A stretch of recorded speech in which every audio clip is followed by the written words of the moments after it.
सभी एकादशियों का महत्व है, पर ये जो देवशयनी एकादशी है, इसकी महिमा बड़ी विशेष संपूर्ण शास्त्रों में प्राप्त होती है। हम लोग श्रीमद् गोपाल भट्ट गोस्वामी जी महाराज के अनुगत परिवार के जन हैं, तो हमारे यहाँ जो विशेष हरिभक्ति विलास नामक ग्रंथ है श्री गोपाल भट्ट गोस्वामी जी महाराज का, जिसमें सनातन गोस्वामी जी महाराज का भी बहुत श्रेष्ठ योगदान है, उसमें भी उसकी बड़ी विशेष महिमा लिखी है।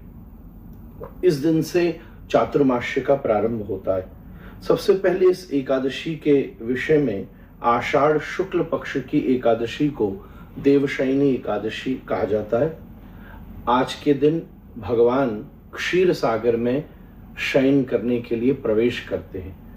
ऐसा भी पुराणों में, पद्म पुराण में विशेष रूप से वर्णन है कि आज प्रभु दो स्थानों पर जाकर शयन करते हैं, एक क्षीर सागर में और दूसरा बलि के यहाँ सुतल लोक में जाकर उसकी सेवा स्वीकार करते हैं। योग निद्रा में प्रवेश करके प्रबोधिनी एकादशी जो कार्तिक में आएगी, तब तक प्रभु शयन करते हैं और बहुत सारे मंगल के कार्य करना निषेध होता है।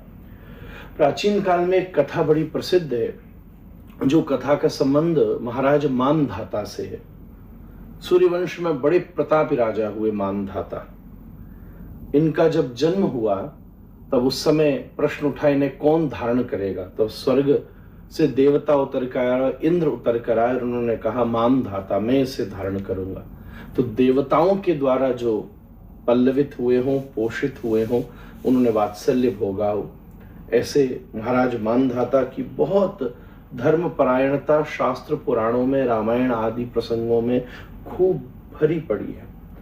एक बार ऐसा वर्णन आता है कि आपके राज्य में 3 वर्ष तक बहुत बड़ा अकाल पड़ा, अन्न जल तक का संकट हो गया। सब कुछ प्रयास के बाद जब हार गए, तब एक बार महाराज ऋषि अंगिरा के पास में पहुंचे और अंगिरा ऋषि से निवेदन किया।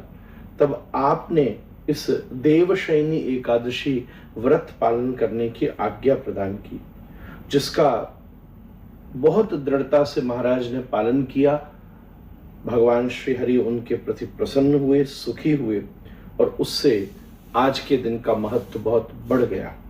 शयनी नाम स प्रोक्ता सर्व पाप प्रणाशिनी विष्णुलोक प्रदा नृणाम भुक्ति मुक्ति प्रदायिनी, ऐसा कह करके भी शास्त्रों में इसका गुण गाना गया है कि देवशयनी एकादशी का व्रत पालन करने से जीव को इस लोक की भुक्ति और परलोक की मुक्ति दोनों प्राप्त होती है।